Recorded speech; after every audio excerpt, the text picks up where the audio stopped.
Oh, let it be, let it be, let it be, let it be. Whisper words of wisdom, let it be. Oh, let it be, let it be, let it be, let it be. Whisper words of wisdom, let it be.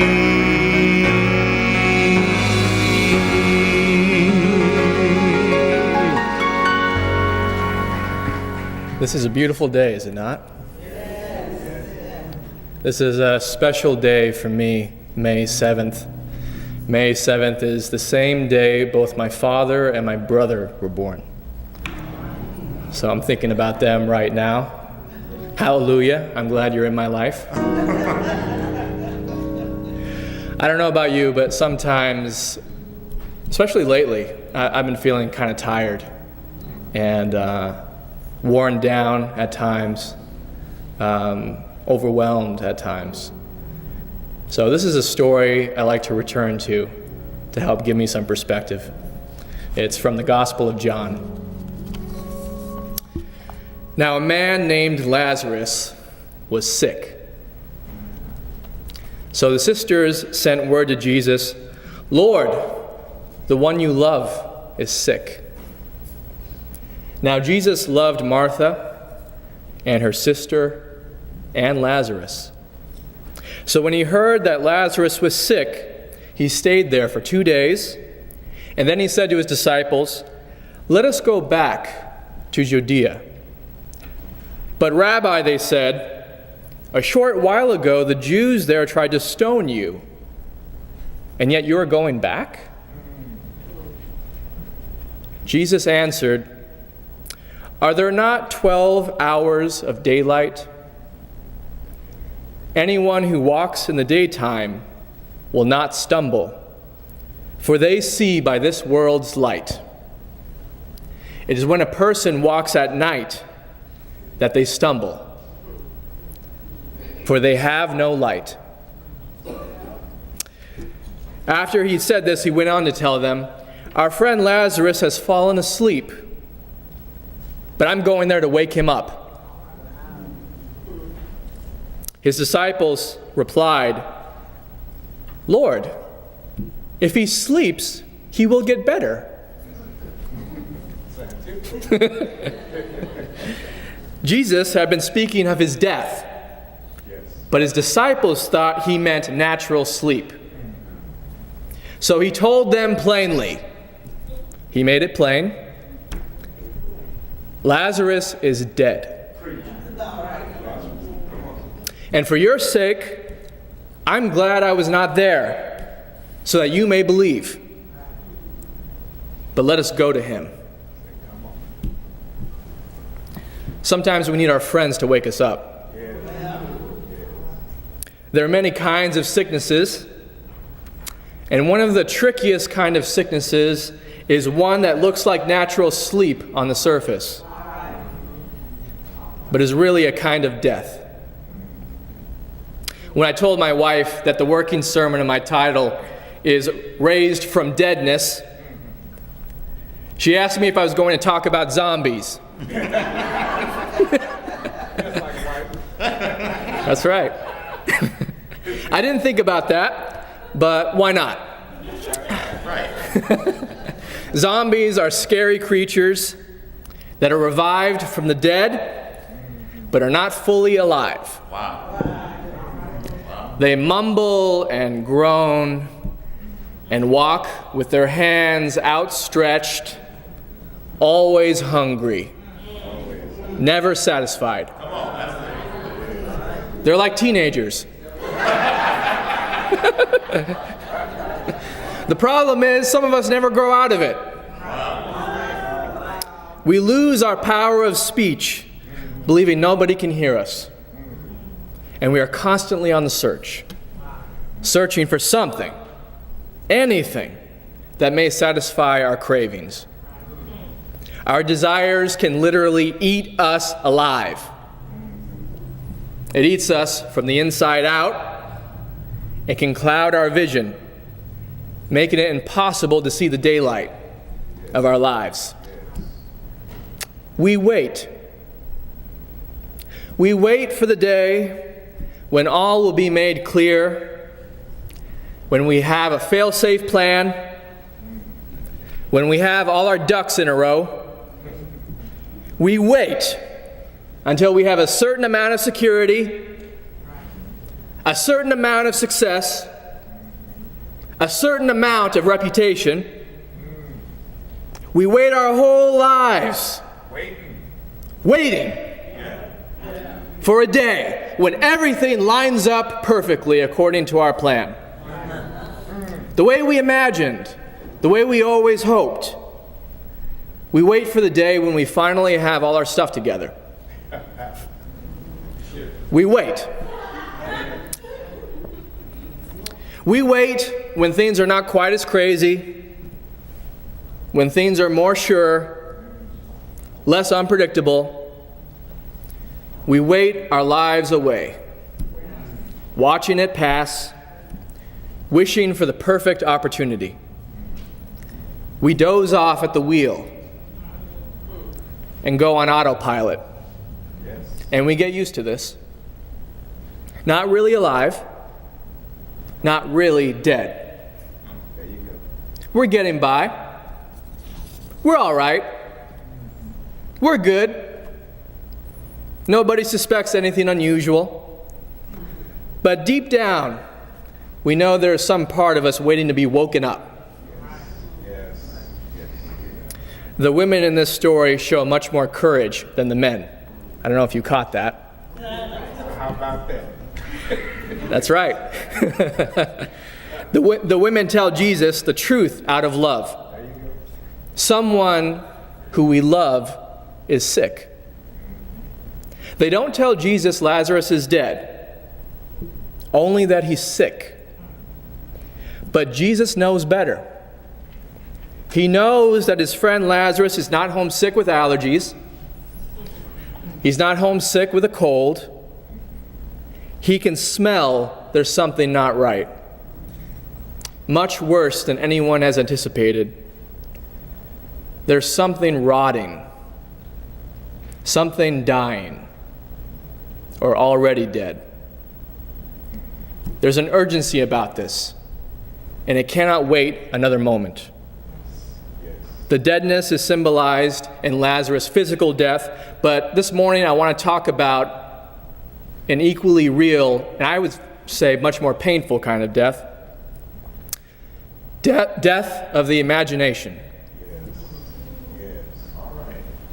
Sometimes we feel like life has put us in a corner and we don't have any options.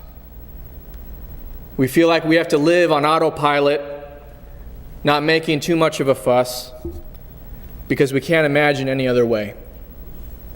We say things to ourselves like, well, everybody has it rough. Who am I to complain? Who am I to do something different with my life? Death can disguise itself as sickness. We can read the news and hear about young people shooting each other. We can read about young people going to jail, doing insane things, robbing liquor stores, selling drugs. And we can say, man, these poor people are sick. There's something not quite right there. It seems to be an epidemic. Jesus knows what's going on, though. He says to us, that isn't sickness. I smell a death. People only act that way when something has died. Death of the imagination. When you feel like no matter what you do, you'll be stuck in the same situation, waiting for nothing. One of my favorite plays is Waiting for Godot by Samuel Beckett. It's a play about waiting. Two men, friends, waiting for a man named Godot, And the play is about what happens while they're waiting. My favorite part is when one character says to the other, "What are we doing here?" That is the question. And we are blessed in this, that we happen to know the answer. Yes, in this immense confusion, one thing alone is clear. We are waiting for Godot to come, or for night to fall. We have kept our appointment, and that's an end to that. We are not saints, but we have kept our appointment. How many men or people can boast as much? Jesus is asking the disciples to keep their appointment with Lazarus, but they're resistant. One of the disciples says, "It's good for him to sleep," which is code for, we don't have to do anything. We don't need to go anywhere. Let him get better on his own. Let him sleep it off. Jesus admits that Lazarus is sleeping because he says to his disciples, "Let's go wake him up." But Jesus knows that Lazarus cannot wake himself up. This is not a normal sleep. He's dead to the world. And that will be his existence unless someone tries to wake him up. We often fall asleep believing our own limited thinking. We believe all the limiting beliefs about ourselves, about love, about our world, about church. We can lose sight of our calling, believing what goes on inside our head. We're resistant to follow our calling because we believe our rationales, all our good reasons for staying stuck on autopilot.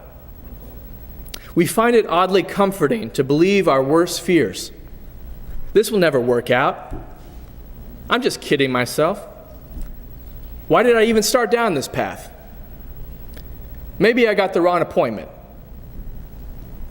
The disciples point out that if they go to Lazarus, they are risking their lives. If they go, they may end up just as dead as Lazarus. Here, Jesus switches his approach. When talking about Lazarus' death, he's compelled to go out and meet him. When talking about his own death, he still is just as compelled to meet him. This is a powerful teaching. There is a destructive death and a constructive death. A destructive death is a death with no witnesses, nobody paying attention or showing any love. A constructive death is willing to risk who we take ourselves to be for who we might become. A constructive death is motivated by mercy. We're willing to let go of the life we've known when the call comes. Staying stuck, sleeping our life away on autopilot is destructive. Willing to walk in the light, enlightening death until it loses its sting, this is a calling, friends. The light that makes the path clear is mercy. Bringing mercy to death of the imagination. Bringing mercy to the sleepiness and moral violence of our culture. Bringing mercy to the places with no discernible music or melody. No David Smith. That's where we bring mercy. And that's worth dying for. The dead are waiting for our mercy. They're walking among us every day. People tell me they sleep and get up like the rest of us, But like Jesus, I smell something rotting. Jesus tells us that today is the day for mercy. Not tomorrow, not at the end of time, not when everything lines up just perfectly according to our plan. Today. Today is the day. Today, May 7th, 2017, and every day is the day for mercy. Bring mercy to where you sense death, to where you smell something rotting, until it loses its sting. Bring mercy to the sick soul, knowing that death is imminent if they don't see the reality of who they are, a living, breathing child of God. They're alive, but they don't know it. And sometimes we don't know it. We don't know we're alive. And we can't wake ourselves up. That's what friends are for. We need to wake each other up. We need to let ourselves be raised from the dead when we doze off. Don't leave death to itself, to rot in the dark with all our forgotten callings, all our lists, all our good reasons for why we can't do what we feel like we should. Don't leave it there. Have mercy on all of us.